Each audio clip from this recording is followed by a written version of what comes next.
Nomor 20, sebuah kapal tanker minyak bumi berbobot mati 100.000 ton. Besaran 100.000 ton tersebut dalam perdagangan disebut bruto. Kenapa? Karena bruto itu adalah berat kotor atau kemasan beserta isinya, jadi semuanya ya. Oke, lanjut nomor 21. Sebuah truk berbobot kosong 9 ton diberi muatan semen sehingga saat masuk pos jembatan timbang total beratnya 20 ton. Beban yang diangkut oleh truk tersebut adalah, oke, ini gampang banget. Sebenarnya tinggal kalau bruto tadi yang udah ibu jelaskan sama dengan neto ditambah tara. Nah, bruto yang kita dapat adalah 20 ton, sedangkan netonya yang dicari atau isi beban si truk yang diangkut, terus kemudian taranya 9 ton atau truknya ya, berat truknya. Sehingga netonya adalah 20 ton dikurang 9 ton. Maka hasilnya neto 11 ton. Oke, nomor 22. Sebuah kemasan minuman air mineral tertulis neto 350 ml. Jika rongga udara yang tampak pada kemasan itu memiliki volume 50 ml, maka persen neto dalam air mineral tersebut adalah, nah, tadi 350 ml itu kan isinya atau airnya, sedangkan di situ ada rongganya. Sehingga dia nanya persen neto dalam air mineral tersebut adalah, jadi kita punya mungkin ibu perbandingkan dari 350 ml per 400 ml. Kenapa? 400 itu ibaratnya kalau diisi full ya. Oke, kemudian sama dengan X per 100%, di mana X yang kita cari, sehingga 350 ml dikali 100% per 400 ml. Jadi jawabannya 87,5%. Jadi persen neto dalam air mineral tersebut adalah 87,5%. Kemudian ada nomor 23. Sebuah kemasan galon air mineral tertulis neto 15 liter.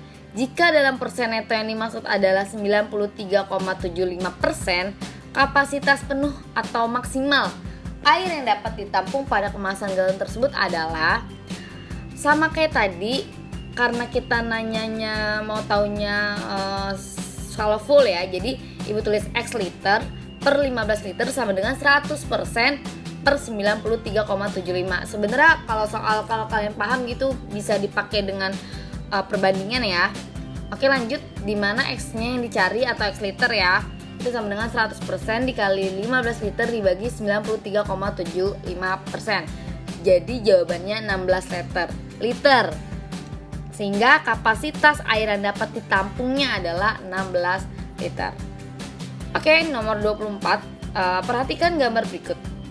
Di situ sebuah kemasan beras dalam karung tertera bruto 80 kg dan tara 1,5%. Isi beras sebenarnya dalam karung tersebut adalah, di sini lebih ada jelas ya, ada gambarnya, di mana bruto itu adalah wadah atau tempat plus isinya. Kemudian tara itu adalah wadah atau bungkusnya. Sedangkan neto adalah isinya. Nah, tadi ada info di mana kita disuruh infonya brutonya 80 kg, taranya 1,5%. Terus karena di situ mau tahu isinya, jadi kita cari taranya dulu ya. Tara itu cari bungkusnya itu kan cuma dikasih tahu 1,5%, sehingga ibu tulis 1,5 per 100 sama aja persen, karena kan kalau persen dibagi persen itu kan bisa dicoret ya. Kemudian dikali 80 kg, maka hasilnya adalah 1,2 kg. Karena tadi brutonya atau berat si wadah dan isinya itu 80 kg, maka 80 dikurang 1,2 kg, sehingga netonya adalah 78,8 kg. Jadi isi beras sebenarnya adalah 78,8 kg. Nomor 25. Seorang pedagang membeli 3 karung beras dengan berat masing-masing 25 kg seharga Rp219.000 tiap karungnya. Setelah ditimbang ulang, diperoleh data berikut. Karung 1 taranya 2%, karung 2 taranya 3%, dan karung 3 taranya 3%. Jika penjual tersebut ingin memperoleh untung 10%, harga beras yang harus dijual tiap kilogramnya adalah, di sini udah ibu sajikan untuk karung 1, karung 2, karung 3 di mana beratnya masing-masing 25 kg dan masing-masing harganya Rp219.000. Tetapi untuk karung 1 2%, tara karung 2 3%, dan tara karung 3 3%. Oke, di situ udah Ibu hitung seperti biasa ngitungnya, dan hasilnya adalah untuk karung 1 netonya 24,5 kg, untuk karung 2 netonya 24,25 kg, dan untuk karung 3 netonya 24,25 kg. Nah, di sini karena tadi jumlah netonya adalah pasti ditambah dari ketiga karung itu kan, berarti totalnya adalah 73 kg. Nah, jumlah 3 karungnya adalah jumlah harganya ya, maksudnya di sini adalah Rp219.000 dikali 3 yaitu Rp657. Terus untungnya yang didapat adalah 10% yang mau didapatkan. Terus kita hitung 10% per 100% dikali 657.000 sama dengan 65.700, sehingga 657.000 ditambah 65.700 sama dengan Rp722.700. Karena tadi kita mintanya harga per kilogramnya, berarti 722.700 dibagi 73 kg itu sama dengan 9.900. Oke, untuk nomor 26, Dina menabung di bank sebesar 2.400.000 dengan suku bunga 8% per tahun. Lama Dina menabung agar tabungannya menjadi 2.464.000 adalah, di sini kita harus cari tahu dulu berapa total yang dia dapat. Dari 2.464.000 dikurang 2.400.000 itu sama dengan 64.000. Ingat aja rumus di mana kita mau cari lama Dina menabung ya. Di mana Ibu tulis dulu B sama dengan Y per 12 dikali X per 100 dikali M. Maka karena tadi bunganya yang didapat 64.000 kita tulis. Kemudian Y per 12, kenapa Y-nya nggak kita ganti? Karena emang itu yang ditanya, kita mau tahu berapa bulannya kan.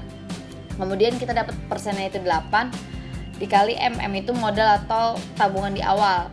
Sehingga Y sama dengan 64.000 dikali 12 dikali 100 dibagi 2.400.000 dikali 8. Maka hasilnya Y sama dengan 4. Jadi lama Dina menabung adalah 4 bulan. Oke, nomor 27. Perhatikan tabel berikut. 1 bulan 6%, 3 bulan 6,12%, 4 bulan 6,15%, dan 6 bulan 6,20%. Misalkan kita mendepositokan 10 juta di sebuah bank. Jika kita memilih periode penarikan bunga deposito itu untuk jangka waktu 1 bulanan, maka bunga yang diterima di setiap bulan adalah di sini sama seperti tadi rumusnya. Terus tinggal kita substitusikan informasi yang didapat. Kebetulan kita mau cari bunganya kan, berarti bunganya pas nih, bunga yang dicari, sehingga hasilnya adalah 50.000. Jadi bunga yang diterima setiap bulannya adalah Rp50.000. Oke, untuk nomor 28 tabelnya sama ya, tapi permasalahannya berbeda.